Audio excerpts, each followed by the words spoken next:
1 year ago today, I quit my job. Work no longer had the same hold on me it did before, and I was beholden to no one but myself. So what did I do? I had to figure out my unresolved personal life. I was excited to post, create, get into the swing of my content journey full time. I got some new equipment, and I was ready to take on the world. But then I crashed.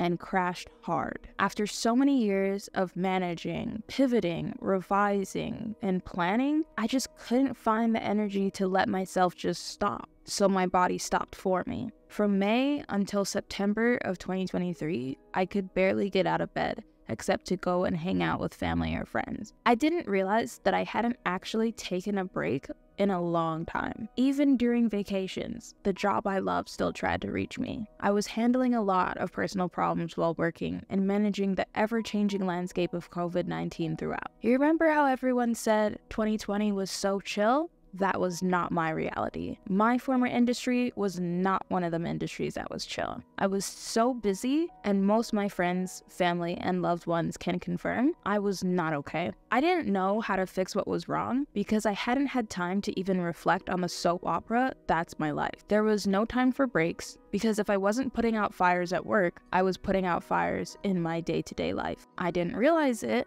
but my job had become the biggest drain on my mental health. I knew that I loved what I did, but the work evolved into more than I was willing and able to handle. Then there was more. I had to reflect on my personal life, like I said. On top of my work fires, I had to deal with those personal fires. I knew for a majority of these situations, I would have handled things the exact same way. That gave me comfort because I reflect on things way too much, and I always feel like there's something that I could have done better. I was also dealing with the after effects of a friendship breakup, which was one of my first videos back after my hiatus. I had something to say, and I knew how I wanted to say it. Now it was the time to execute.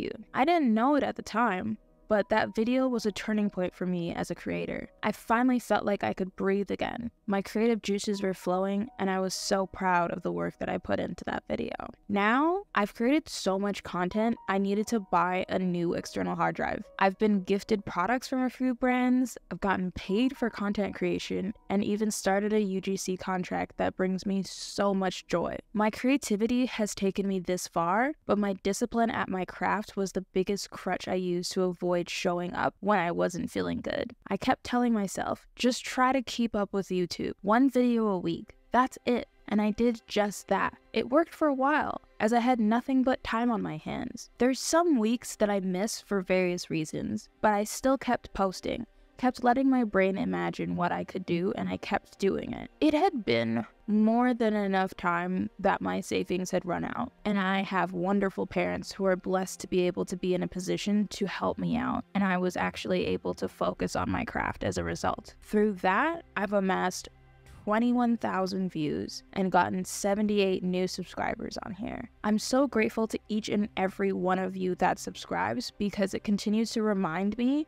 that my voice and thoughts matter. I was in a lot of dark places and had a lot of dark thoughts for the past few years, and I'm so happy to say that those thoughts haven't come across my mind in nearly a month. There will never be enough thank yous to give to those who held me up, shared a good message, encouraged me when I was down, and celebrated my wins when I was up. I want to encourage anyone who's looking for a pivot to think it through, set a plan, aim towards it with the best of your abilities. The path may not be straight, but if you know where you want to go and can plan how you want to get there, you'll do it. Not being tied to a corporate job was one of the best things to happen to my creativity, and I can't see myself going back to that full time anymore. Carmela Anthony on TikTok reminded me of this in a video of hers, and I commented the same thing. I love that creativity has unleashed since I'm not beholden to a 9-to-5.